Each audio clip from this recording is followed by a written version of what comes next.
Yo, what's going on, guys? Mush back at it with another video. So, want to talk about the very interesting interview that John Buckley, the community manager for Palworld, and the Palworld developer Pocket Pair, did with a great YouTube channel Going Indie, but specifically one particular thing that was noted in the interview, and that is the element of Palworld's dwindling user base. Obviously, if you guys were following Palworld when it came out, which a lot of people were 6 months ago at this point, there was a lot of talk around Palworld. There was a lot of attention around Palworld as it was cracking Steam records, literally all-time records this game was shattering. Now, the game obviously also hasn't held on to those records in terms of the sustainable user base. I mean, it'll always have the record of the 2 million plus concurrent players, but it has fallen in terms of its concurrent player base. It is currently seeing around 35,000 concurrent players, which I would argue is still a very, very healthy number.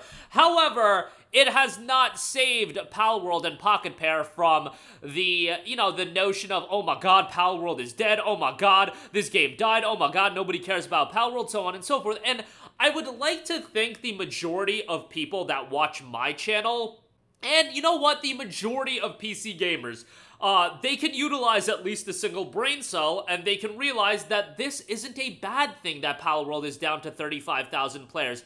I feel like since this data has been available and so many people now pay attention to concurrent user bases, concurrent player counts, I should say, because it's very easy to push narratives. It's very easy to push your agenda when you do have data that you can say. And if you look at data and you just throw out numbers without contextualizing said data, it's a very effective way to convince people to go on your side. At least, again, people that can't utilize a single brain cell. Data always comes with it context, and that is what I feel like in today's current climate of not just gaming, society as a whole, with the emergence and the popping off of things like YouTube Shorts, TikToks, Instagram Reels, and all of this short form content, the idea of actually adding context to data, oh no, bro, that is way too difficult. That is way too difficult for me to actually add context, and that's where I think a lot of that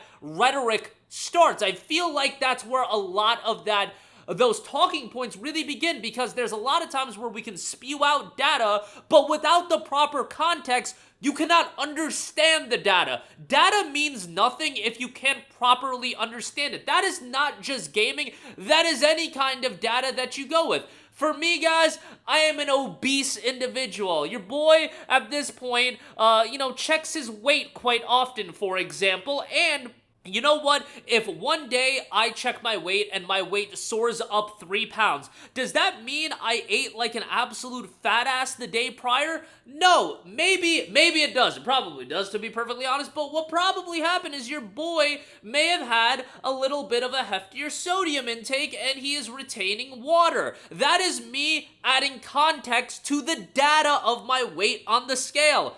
Again, it's not just applicable to gaming, but with short form content and, just data goes in one ear, out the other, and then you process it real quickly, I feel like a lot of people don't contextualize said data. Palworld, here is the context for Palworld. It's an early access game that came out 6 months ago. It is not a live service game, which means it is not consistently getting gigantic content updates and reasons for you to go back to the game over and over again. It is not a free-to-play game. Guess what? They have over 2 million, they had over 2 million concurrent players. You know what happened with those 2 million concurrent players? They each spent $30 on the game. Guess what happened with that? Pocket Pair made a lot of money.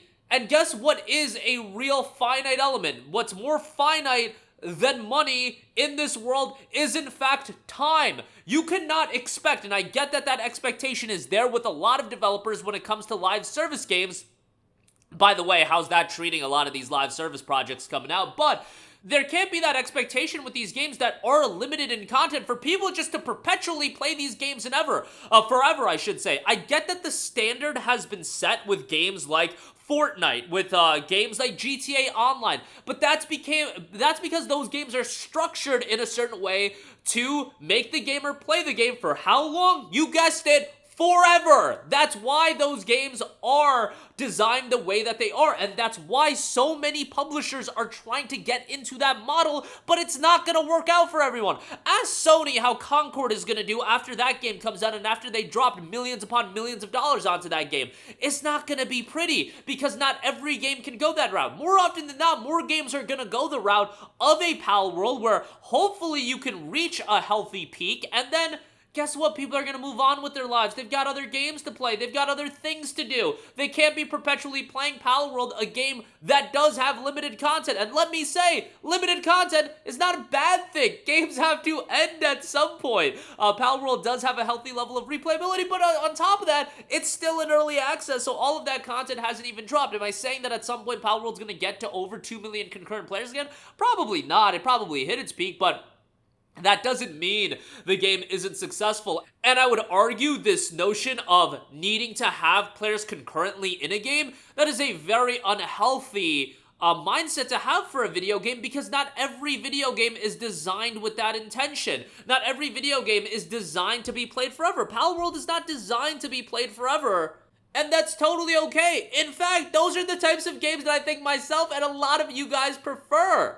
And there was a lot of insight noted as far as what Buckley said to going India. I haven't even covered exactly what he has said, but essentially what he has said is a lot of the points that I'm making and kind of goes hand in hand. Noting, I don't think you need to be pushing yourself to play the same game all the time. It's not healthy for us. If we expect all games to attract players indefinitely, we're just going to get more of these really soulless live service games that come out and get shut down 9 months later, 12 months later, because they're not making enough money. Buckley did note spending as much money on indies as you can, regardless of whether there's only 5 people playing it. But with the Palworld, because that data was so prevalent in terms of, and I covered it as well, over 2 million concurrent players that are playing the game. That's an impressive statistic. It was never going to be sustainable, and even with live service titles, look at Helldivers 2. Game had over 400,000 concurrent players, not sniffing 400,000 concurrent players on Steam, but that doesn't mean the game is a failure. Even if it's a live service game, it's not going to have the sustainability from its peak forever. Free-to-play games are much more pressure, they have much more pressure attached to them, because they are designed to monetize the player forever and ever. Helldivers 2 is kind of in that middle ground where it's a $40 game, so you are getting buy-in, and then hopefully you can monetize them further. Concord is like that, but Concord's gonna fail because there's not gonna be anybody buying into the game, and they're not gonna be able to monetize it. Palworld very much is you buy it, and there is no monetization on top of that. So it's just like, yo, they made out like bandits. It's fine. Games die. Baldur's Gate 3, how many players does that have? Probably still a healthy number of players, but it's not at the peak that it was once at. What was Baldur's Gate's peak? I want to say it was at over 1 million players. Is it still at over 1 million players? Let's see how many people it's got playing. 69,000. Is Baldur's Gate 3 dead? Are we about to say Baldur's Gate 3 is dead? No, it's not a dead game. It's because people played it when it came out, and now, you know, it's a single-player narrative, or, you know, it does have multiplayer, but you get the idea. It's a narrative-driven RPG. It's time to move on. But yeah, I think most of you guys are knowledgeable enough and can utilize a brain cell or two and realize that Palworld's player count, and it's just something that, yes, in this isolated example of Palworld, it's relevant to talk about, but it extends beyond just Palworld. You can apply it to a lot of things in gaming, and on top of that, just a lot of things. When you guys assess data, and again, I'm sure a lot of you guys are smart enough to realize this, you have to add context to the data, because if you just throw out a bunch of numbers, you can manipulate numbers to mean what you want it to mean if you want to push an agenda. But if you just want to be an unbiased individual and just understand what numbers and data means, it's always important to add context and reasoning to why that data is the way that it is. Can games falling off from 2 million to 30,000 players over the course of 6 months mean disaster for a game? Absolutely. If Palworld was a free-to-play game, if Palworld was a game that it was completely designed to have microtransactions, if we were buying pals and all this kind of stuff, yeah, that would be disastrous for Palworld to fall that hard.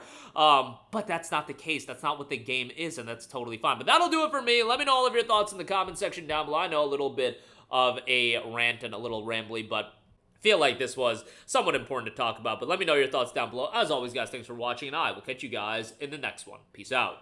Hey, what's going on, guys? Mush here again. Hope you enjoyed the video. As you guys might know, YouTube's notification system is sometimes a little bit wonky, even if you're subscribed to the channel. Maybe you're not abundantly aware that I uploaded a video. To remedy that situation, make sure you hit the bell notification button. This way, whenever I upload a new video, and I try to upload as consistently as possible, you will be notified directly of the upload, and you can watch it as soon as it goes live. I would really appreciate if you guys hit that button so you can stay up to date with all of the content I'm posting. But as always, guys, thanks for watching, and I'll catch you guys in the next one. Peace out.